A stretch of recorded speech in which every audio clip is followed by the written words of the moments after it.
ស្ដីពុកម៉ែបងប្អូនថ្ងៃនេះខ្ញុំបុកត្រីឆ្អើរជាមួយកសាំងគ្រឿងផ្សំនេះត្រីឆ្អើរបងប្អូននេះត្រីឆ្អើរស្រែយើងបងប្អូននេះមាន3ត្រីនិងកសាំង2ផ្លែខ្ទឹមម្ទេសប្រហុកអាំងលក់យើងនេះមានតាំងពីត្រួយកឆែតសសក់ពពាយត្រួយរាំងនិងត្រួយកធុំថេតបងប្អូនតោះបុកទាំងអស់គ្នាបងដាក់ស្ករបន្តិចចេញតិចណាបងប្អូនរួចបន្តិច3ផ្លែមកនេះទៅបន្តិចមក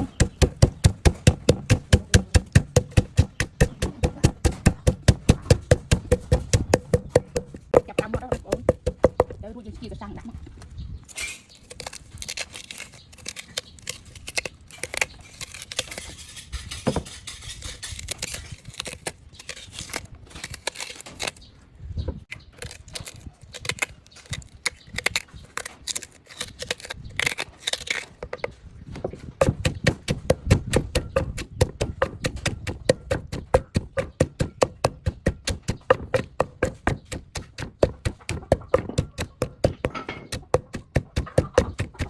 សាំងយើងមកហើយនេះយើងដាក់ប្រហុកមកđểយើងអាំងបងប្អូនប៉ុន្តែកុំដាក់ច្រើនពេកបងប្អូន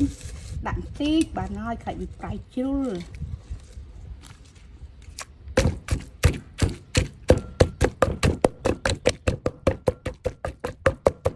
ឥឡូវបុកមកហើយនេះប្រហុកហើយយើងដាក់បិទត្រីឆ្អើរបងប្អូននេះអូយថ្ងៃនេះដល់ឆ្នាំមកទៅដល់បងប្អូនមើលចាច់ចាច់ទេហ่ะប្រហែលជាបាយដល់2ឆ្នាំដល់មកទៅនោះ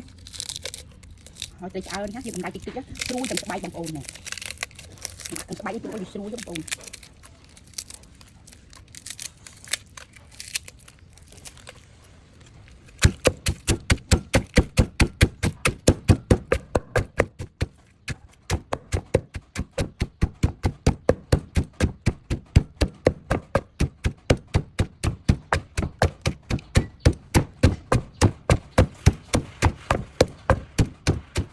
ហមយើងចិត្តដាក់តិចណាបងប្អូន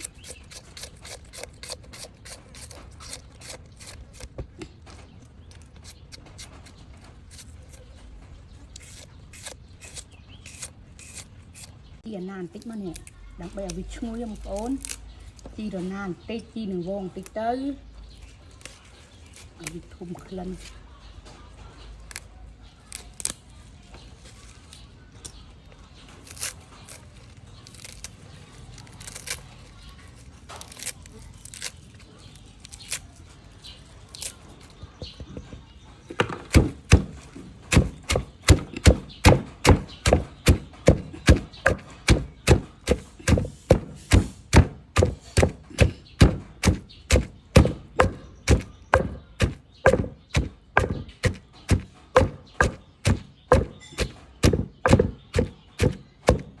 ដើមបុកមកហើយបងប្អូននេះអូយឆ្ងាញ់ណាស់បងប្អូន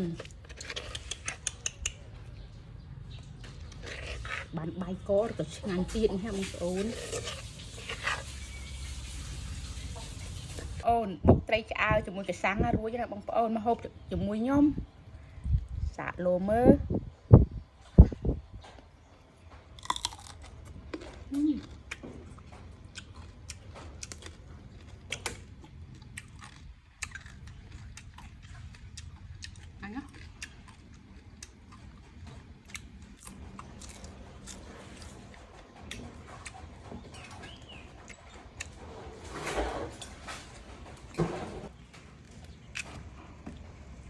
នេះត្រូវខ្លួននឹងត្រប់បងប្អូន